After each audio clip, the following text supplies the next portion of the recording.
Today we have Edgar Gomez, a restaurant owner, real estate investor, and also a father.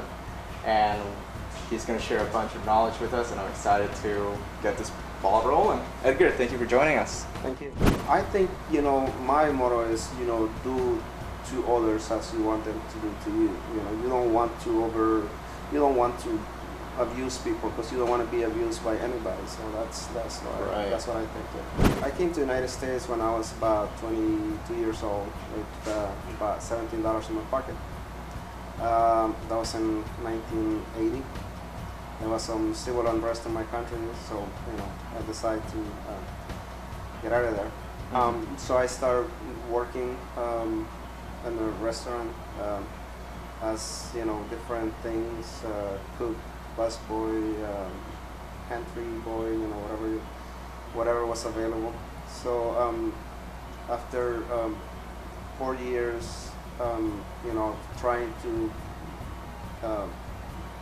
improve my economical situation, I decided to get a trucking driver's license, which also didn't help out. 1985, as I was saying, I started driving for this company delivering meats and also delivering pizza for Domino's.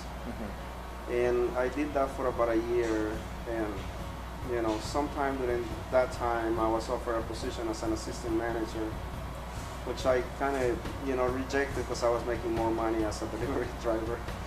So eventually I got I accepted the promotion, and then I also became a restaurant manager. During that time, I managed 2 different stores, and I achieved high sales. And I was awarded like a Rolex as a prize for having high sales. I always kind of thought that I had the need, the hunger, to move up. Yeah. So I think anything that I would have done, I would have taken to the next level. You have to have money in order to make money. That's one of the first things. Money is evil. It changes people. Money is also good because you can help a lot of other people. Work hard. Because if you're lazy, nothing is gonna happen. You're just gonna get by. So if you're gonna invest into something, you have to give it all. Otherwise you're gonna be just mediocre. I think. I wake up, I get ready every day about 8 o'clock. We don't open the restaurant until 10:30, and I do and make sure that we have everything. All the supplies are in check, and whatever we don't have, I just go and get them.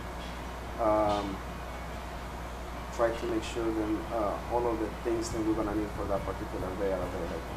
You have to make sure that you have people that you can rely on. That's one of the main things. Yeah. You can't spend 24 hours in the restaurant, so you have to trust people, and also you have to understand that you can't control everything, and something is going to go. I always thought that I was very close to them. I could not be like really hard, extremely bossy. Once my business started going, it was just like it would be just increasing. It was just like going up and up and up. Okay. My sales, I would get like little prizes from Domino's because of sales were going so good. I would get like certificates every week or month, or plaques saying business is good. So for the first after 1995, when my business started going up, 1999, 2005, everything was extremely good. There's this employee that I had that was very, very laid back and brought a lawsuit against the company.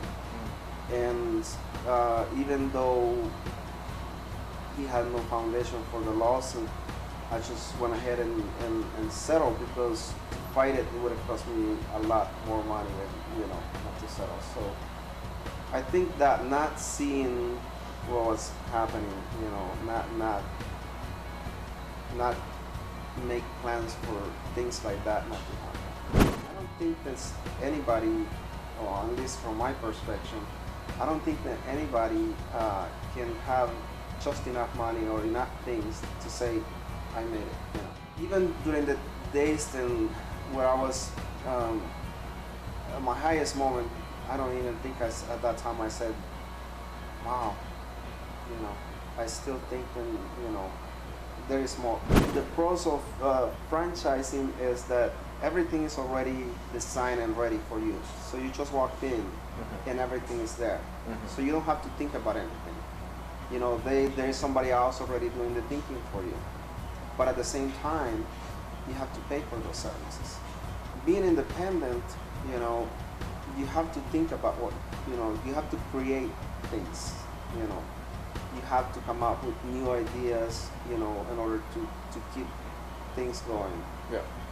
You don't have somebody coming in every, you know, I don't know, month or 2 months or 3 months and inspect you and tell you, you know, you're not doing things right.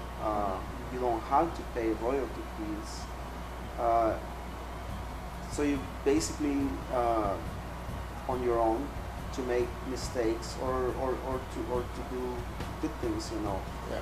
In as an independent, you know, can always franchise my ideas too. If they going to get it alone, you know, they're going to have to borrow lots of money in order to get into something. I don't think that's the right thing to do, because sometimes it will put a lot of pressure on knowing that they have to pay that interest, you know. Right. So if they have some money saved up, you know, and then they can, obviously being young, you can afford to take the risk. Yeah.